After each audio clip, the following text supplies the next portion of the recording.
Roger. Where did we go? Neil, Where did you go? How are you? Oh, man. Okay, got everybody's attention? Everybody? Haven't got hers. Hey? If I have to, I'm going to come and grab you by the ear, because you've got to listen to a couple things I got to say. I don't want anybody having a problem.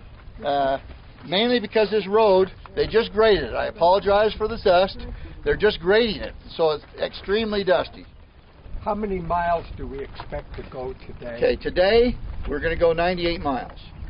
When I did it, I went through about 5 gallons of gas. On your gas. I only went through about 5 gallons of gas. We're going to go up at some pretty high mountain, a couple of pretty high mountain passes. The first 2 rides we're going to go on. Beautiful flowers everywhere. Well, I hope they're still out. Mining up there. We got a lot of things to tell you about mining and the history up here.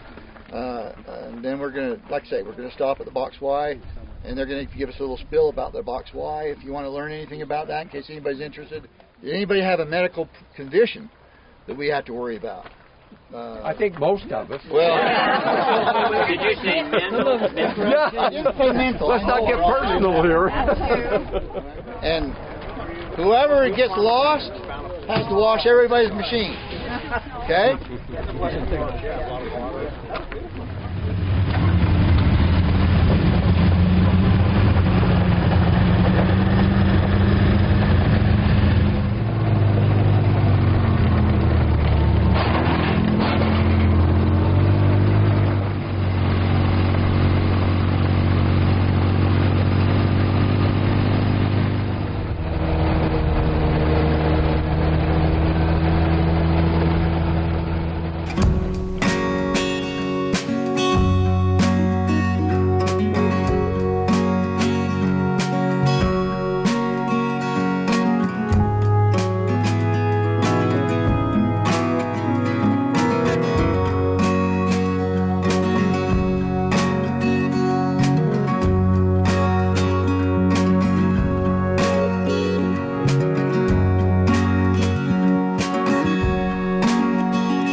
Completely came down here and blocked the river completely off. And it closed. There's cabins. There's Box Y Ranch. They live up here year round. They're all pinned in up here. The only way they could get in and out was snowmobile. Finally got cooperation from some of the outfitters up here, the Box Y Ranch outfitters, the Forest Service. It took 4 or 5 great big groups to come up here and clear this out. So that's just a run remnants. That was 2018. And the original people that came up here and settled the Box Y Ranch, they came from back east and they worked their way up the canyon. The Young family, Sam Sr. and his wife Helen, and 2 sons, Sam Jr. and Rex. The Youngs built their cabin at the base of Dead Man's, and they actually built a cafe, a gas station, and a store back in the early 1930s. We're going to turn left right there at Dead Man's and leave this road for a while. Okay? Okay. Thank you.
want to tell you guys about this mine for a minute.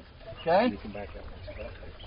This mine was established in about 1937, 38, when one of the local guys down here in the lowland was riding a horse over and saw a vein of coal sticking out.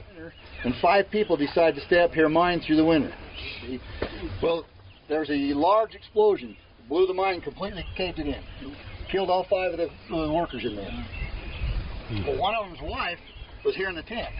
And she heard the explosion. Her son and her husband were in that mine. She threw her husband's old skis on and her just a house dress, and this was in the 30s, and tried to go down this road to get help. And she made it not very far away from the cabin, and Lex Young must have found her laying in the snow, almost froze to death. And they came up here with as much gear as they could get to come up here, and they found all of them dead. And so that's just how the mine ended. It was only here 2 years. They didn't want to restructure it again. Now I want to tell you how it got its name. They ran cattle down the bottom, and the guy was out checking his cattle, and he came back and noticed that 3 or 4 of his horses were gone. He followed him up, and he caught up to a guy that was herding his horses up. The guy jumped off his horse, ran up the hill behind a stump, and started shooting at him. And all the way up till he came around and came out the sides to see the guy aiming down there, and then he shot him and killed him, the horse thief. And then he went back and he reported it. But that's how they say that this got to be Dead Man's, because of that.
Past that slag pile of coal back there, that's the leftover. And I don't know if you noticed, but if you looked all around when you came through there, there's a lot of those piles of coal out there. You just can't see they've got all the ground cover over them. Okay, now this mine up here went for 20 years.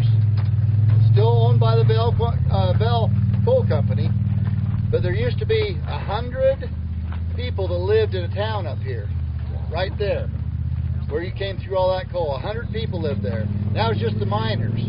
Then you had all the workers for the engineers and all the truck loaders and all that stuff. So that's how big of a town used to be there. And they ran that till 1958. And after the 20 years, they decided it wasn't worth it anymore. It cost them too much money, so they closed the mine down. So there's probably still a lot of coal up there. They came and caved them all in, blew them up, dismantled the whole town, just to reseed it back to what it is now.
These guys are the most awesome. They're out of their way.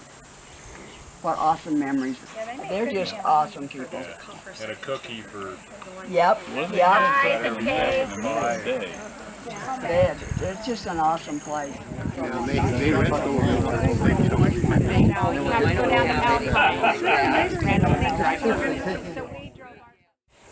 In the winter, we're open daily for lunches because we're a destination point on a trail system, okay, that my husband has a grooming contract for.